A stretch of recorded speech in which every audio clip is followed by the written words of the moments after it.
Hello, my name is Andrew Sullivan, and I'm a third-year undergraduate student here at Columbia University studying physics. Today I'll be presenting on my research, a project entitled, Can we use next-generation gravitational wave detectors for terrestrial precision measurements of Shapiro time delay? This work was done by myself, Doa Veske, graduate student at the Columbia Department of Physics, Dr. Zsuzsa Marca of Columbia University, Professor Imre Bartos of the University of Florida, Professor Stefan Ballmer of Syracuse University, and Professor Peter Shawhan of the University of Maryland, and Professor Szabolcs Marca of Columbia University. In this project, we proposed a method for measuring Shapiro time delay on Earth using a next-generation gravitational wave detector and a rotating mass unit. We determined that we could achieve sub-percent precision with this measurement scheme of Shapiro time delay and gamma, a parameter in the post-Newtonian formalism of gravity. Let's define what those two terms are. Shapiro time delay is the delay in the travel time of light caused by the nearby massive object. This is a prediction of Einstein's theory of general relativity, which states that space-time curves in the presence of massive objects. This curvature manifests itself as the delay in light's travel time as it passes through that curvature. The parameterized post-Newtonian formalism is a characterization of post-Newtonian gravity theories using a variety of parameters that have different values under different gravity theories. One of those parameters is the parameter gamma, which relates the curvature of spacetime to a unit mass. In general relativity, but not all gravity theories, gamma is equal to 1. Gamma is actually a parameter in the expression for Shapiro time delay. As you can see by this equation 1 here, we can write Shapiro time delay for light traveling over some path as 1 plus gamma times the integral of the Newtonian gravitational potential over the path the light travels. Now, u, of course, would be a function of the mass that the light travels near. And essentially what this is saying is that when you measure Shapiro time delay, you can measure gamma.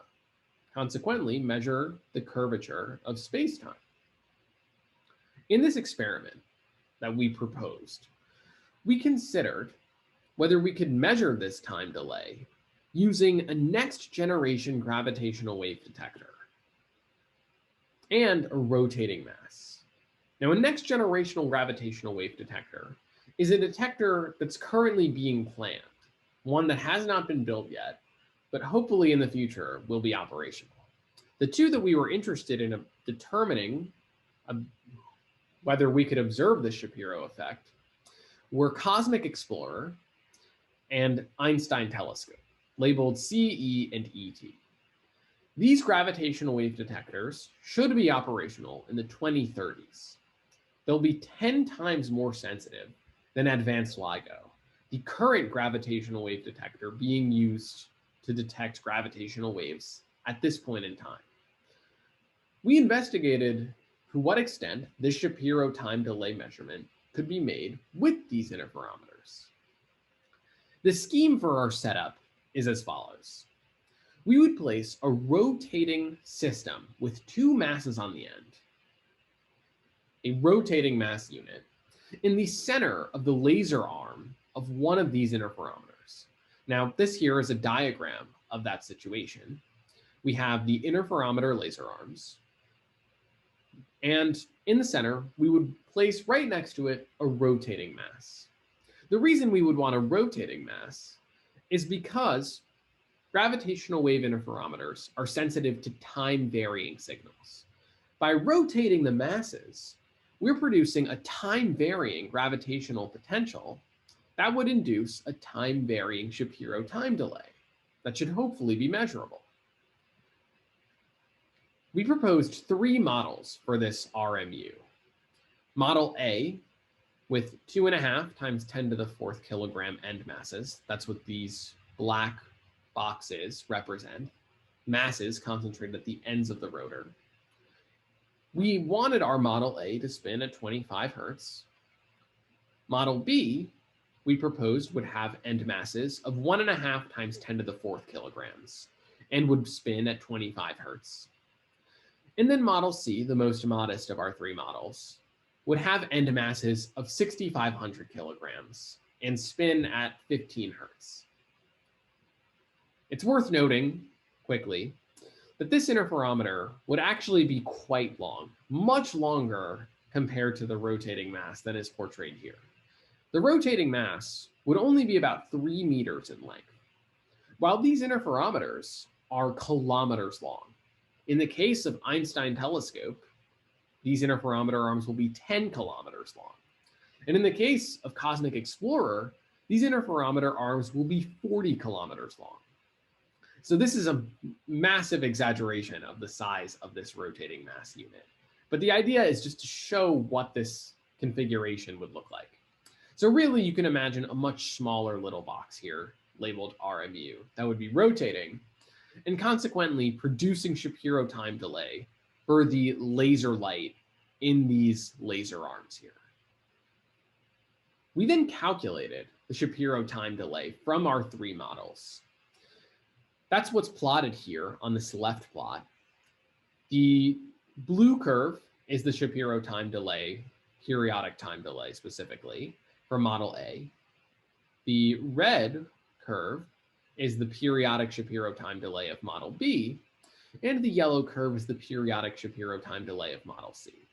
As you can see, this is a very small effect. We are measuring time delays, or hope to measure time delays, of 10 to the minus 31 hertz. Note, though, on the right-hand figure here, which shows the Fourier components of this signal, and the noise curves for our two interferometers, Einstein telescope and Cosmic Explorer, that the interferometer noise curves, after 1 year of observation, are below many of the Fourier components of this signal. That means that this time delay signal should, in part, rise above the noise in these interferometers and be detectable, despite how small the effect really is. In fact, in 1 year of observation, we find that Model A would have a signal-to-noise ratio, or SNR, of 29, while for Einstein telescope, the signal-to-noise ratio of Model A in 1 year of observation would be 43. This corresponds to precision measurements of gamma equal to 1 of 6.9% and 4.6% respectively. In fact, we can actually achieve sub-percent precision for these measurements if we introduce an arrangement of these rotors. So if we were to put 3 of these RMUs next to each other, next to an interferometer, we could achieve sub-percent precision with Cosmic Explorer in 5 years to measure both gamma and Shapiro time delay. Similarly, if we were to put 2 of these rotating mass units next to the laser arm of the Einstein telescope, we would be able to measure sub-percent precision measurements of gamma and Shapiro time delay in just 5 years in Einstein telescope with 2 of these. Now, this represents the most precise proposed Earth-based scheme of Shapiro time delay to date.